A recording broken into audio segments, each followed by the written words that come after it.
Thanks for calling. And that brings me to an interesting epiphany I had recently. I wanted to talk to you about this, Maddie. Sure.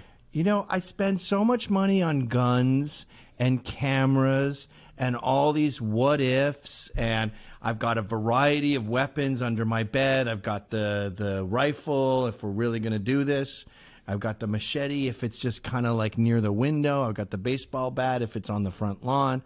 There's a whole degree there. And I was thinking about all these external enemies. And yes, they got like Antifa got my brother fired. They put my friends in jail for 4 years. But did Antifa really put my friends in jail for 4 years? Antifa refused to press charges. They said, fuck you to the cops.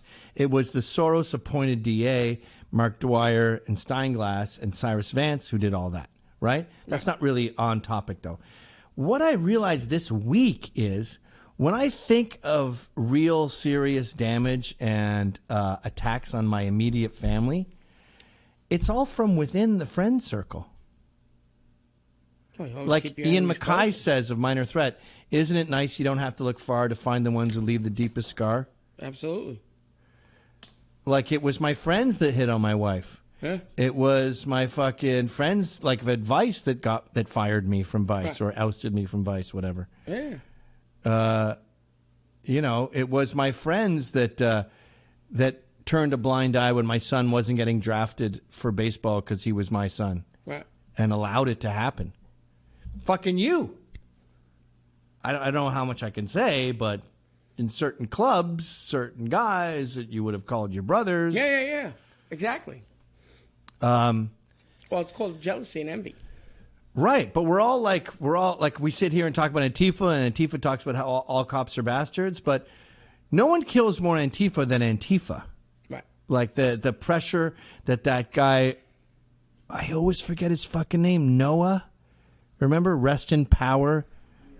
That guy, he was encouraged by Antifa to get involved in the J20 protests. He got in over his head. He was facing felony charges. He killed himself.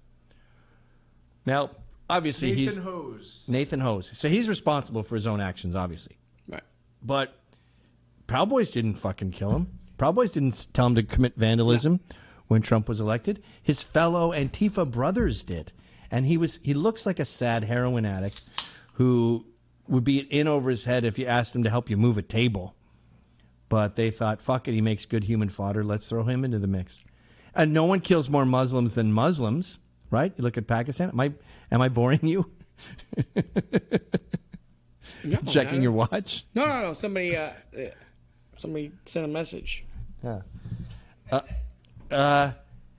So I had this epiphany this week with like all these security cams in my house facing outside and facing, you know, the sides of the house, the back of the house with the sensor. I don't want to get too into my personal security system, but it's pretty intense. Plate readers, all this shit I spent all this money on, and I'm constantly checking. And then when I think about the real attacks in my life, Have been close people. it's been inside my home with people invited in. Yeah. Like fucking JL. They come to you with smiles. They come at you with smiles. JL had been a close friend for years. He comes to our house. The next thing you know, we're beating him up twice. And he keeps coming back. Blood. I'm mopping up blood in the front room of my home. That's Just not leave. Just go somewhere else. That's not Antifa blood I was mopping up. That's good friend blood. Ooh, that's a hate crime right there, Was bro. he really? You never know. Like, when did it turn for? Like. It's I don't know. Maybe he was mad that I lived in a big house and he saw my wife and kids and he's alone or something. I don't know. That's the thing. The greatest relationships I had with people in the club I was in, the Hells Angels and stuff like that, were people that understood that I didn't want anything that they had. I didn't want their money. I didn't want anything. Just their respect and loyalty and friendship. That's it. Well, the silver lining of this cloud is after every betrayal, you sort of cull the herd. Right. You separate the wheat from the chaff. And then the new ones that remain are the ride or die niggas where you could pull up to their house at 4 a.m. with a dead prostitute in the trunk and the guy would go, "Are you fucking kidding me? What are you doing?" You go, "We got to fix this." Yeah. Oh, my God. Who the fuck? right. They come out with like rubber boots on and a trench coat in their PJs with a shovel. That's it. And they're like, here we go. Jesus H. Christ. I cannot believe you got me into this bigger mess. than a knife. Okay. I mean, look at him. He's pimping. But it was a real epiphany that I spent so much time worrying about these external enemies when if I were to list like all the betrayals sort of gives the ending away. Yeah. But all the bad things that have happened to me, like that caller who was talking to my ex-friend in Texas, like hitting on my wife, that's as bad as it gets. You're trying to sabotage my marriage. You're trying to get my kids wouldn't have parents if we got divorced. Like that's my when I have guns, it's because I don't want anyone going near my wife. Right. And you did that in my home. Run through a motherfucker face.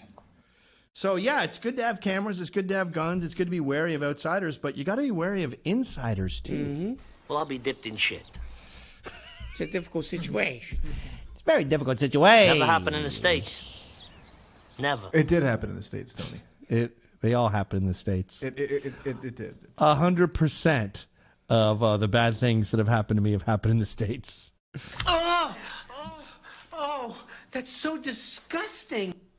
It's disgusting, but...